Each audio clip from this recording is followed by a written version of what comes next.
messieurs, merci de votre présence. Avant de répondre à vos questions, je voudrais faire une déclaration. J'ai commencé à militer à l'âge de 13 ans contre le racisme et contre l'extrême droite. J'ai été responsable syndicale, puis associative pendant 10 ans. J'ai été secrétaire nationale du Parti socialiste chargée de la sécurité et j'ai contribué avec d'autres à faire évoluer la doctrine de la gauche sur ce sujet. J'ai été une dirigeante du courant la gauche socialiste.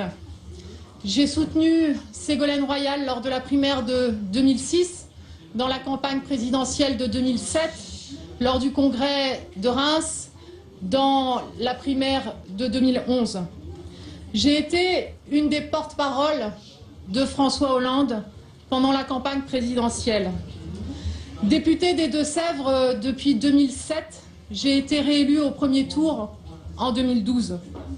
J'ai été nommée ministre déléguée auprès de Christiane Taubira, puis Jean-Marc Ayrault m'a proposé de devenir ministre de plein exercice chargé de l'écologie, du développement durable et de l'énergie.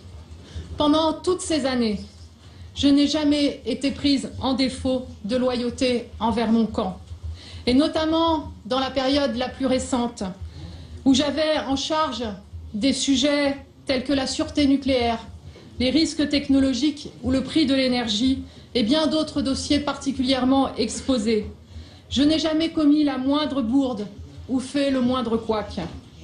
J'ai le sens de l'État et le sens des responsabilités. On me l'a d'ailleurs reproché. Je n'ai commis mardi matin ni une erreur, ni une faute. Je n'ai pas davantage manqué à la solidarité gouvernementale.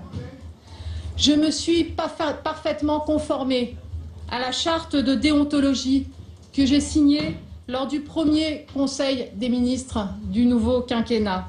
Cette charte prévoit la collégialité. Il n'y a pas eu de débat collégial au sein du gouvernement sur les arbitrages budgétaires, comme il n'y en a plus dans d'autres sujets. Je veux rétablir cette vérité. En aucun cas, je n'ai manqué à la solidarité gouvernementale, y compris sur le cœur de cette solidarité qui est le budget. J'ai, en des termes francs, mais mesurés et responsables, ouvert un débat politique nécessaire. Car ce budget marque un tournant par rapport à la volonté de mener à bien la transition écologique. Je n'ai pas accepté ce tournant en silence et j'ai fait 3 demandes précises. Que le budget de l'ADEME ne soit pas amputé de 80 millions d'euros et d'une réduction de 14,6% quand la règle fixée par le Premier ministre pour tous les opérateurs, c'est moins 10%. Que la moitié des investissements d'avenir soit consacrée à la transition énergétique. Que la fiscalité verte serve à financer l'écologie et ne soit pas synonyme d'un nouvel impôt de l'austérité qui frapperait les plus modestes. Ma conviction, c'est que si tout était clair dans ce qui a conduit à ma mise à l'écart, ces demandes n'auraient pas été considérées comme déraisonnables. Ce n'était pas hors de notre portée en termes de choix politiques dans le respect du désendettement qui a été décidé. Que l'écologie soit soumise à des restrictions budgétaires parce qu'il faut désendetter la France, je l'assume et je l'ai assumé dans le projet de loi de finances en 2013. Mes demandes budgétaires pour 2014, pour celles qui n'ont pas été réglées directement avec Bernard Cazeneuve, sont remontées à l'arbitrage du Premier ministre qui a décidé. Le Premier ministre, cette année, a décidé de changer de méthode en faisant les arbitrages sans discussion directe avec les ministres concernés. Quelque chose a changé dans le fonctionnement gouvernemental. Mon éviction est aussi un message à mes ex-collègues pour leur dire que c'est fini, la collégialité au sein du gouvernement. La forme et le fond se rejoignent, car d'autres éléments ont exacerbé la crispation du Premier ministre à mon égard. Parce que je suis fidèle à nos engagements et à mes convictions depuis plusieurs mois. Certaines puissances économiques n'acceptaient pas le niveau d'ambition que je fixais pour la transition énergétique. Ce combat s'est cristallisé notamment sur la question des gaz de schiste et plus discrètement sur la réduction de la part du nucléaire en France.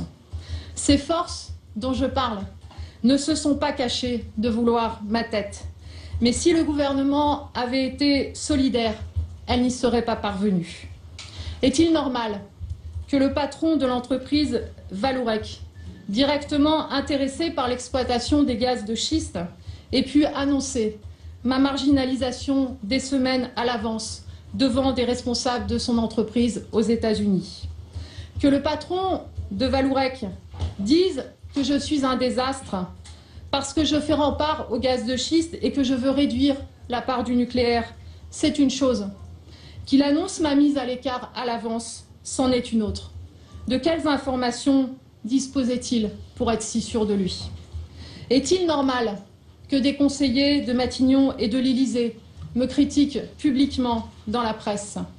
Comment se fait-il que le texte de la réponse de la France à la consultation de la Commission européenne sur les gaz de schiste n'était toujours pas déposé auprès de la Commission européenne samedi dernier? C'est sur l'écologie aujourd'hui, en partie, que se concentre l'affrontement avec le monde de la finance et avec la politique d'austérité. Mon constat, c'est que sans une société mobilisée, le changement ne sera pas possible. Les forces opposées au changement sont puissantes. Le moment est venu de se mobiliser pour faire face aux forces financières qui bloquent l'action de la gauche.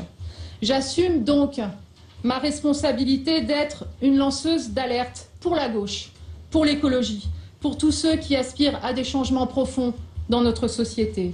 Je ne suis pas une victime. J'aurais voulu continuer le travail que j'avais entrepris depuis 1 an et en voir les résultats. Ce que je n'accepte pas, c'est l'abandon, c'est le fatalisme, c'est le tournant et le renoncement à l'espoir du 6 mai. À ce jour, je n'ai pas de projet précis, mais j'aspire à trouver sur mon chemin les aides nécessaires pour changer le cours des événements. Je reviendrai à l'Assemblée nationale et, fidèle à mes électeurs, je continuerai le combat dans la majorité. Mon engagement pour l'écologie va aussi se poursuivre. J'apporterai mon aide et mon expérience à la Fondation de Nicolas Hulot pour la nature et l'homme. Devant vous et devant les Français, je voudrais remercier d'abord celui qui est encore député des Deux-Sèvres, mon suppléant Jean-Luc Drapeau, qui aurait mérité de poursuivre son travail à l'Assemblée nationale et qui n'a aujourd'hui plus de mandat exécutif local parce qu'il s'est appliqué à lui-même, alors que ce n'est pas la loi, les principes de morale publique auxquels nous croyons. Je veux ensuite remercier mes collègues ministres qui m'ont apporté publiquement ou discrètement leur soutien ou leur amitié, en particulier Arnaud Montebourg, Aurélie Filippetti, Manuel Valls, Cécile Duflot, Benoît Hamon et Marisol Touraine. Je veux dire aussi que j'ai été touchée par les milliers de messages qui me sont parvenus de ma circonscription, de toute la France, de tous ceux qui ont compris que ce n'est pas une faute que l'on sanctionnait, mais une résistance que l'on voulait soumettre.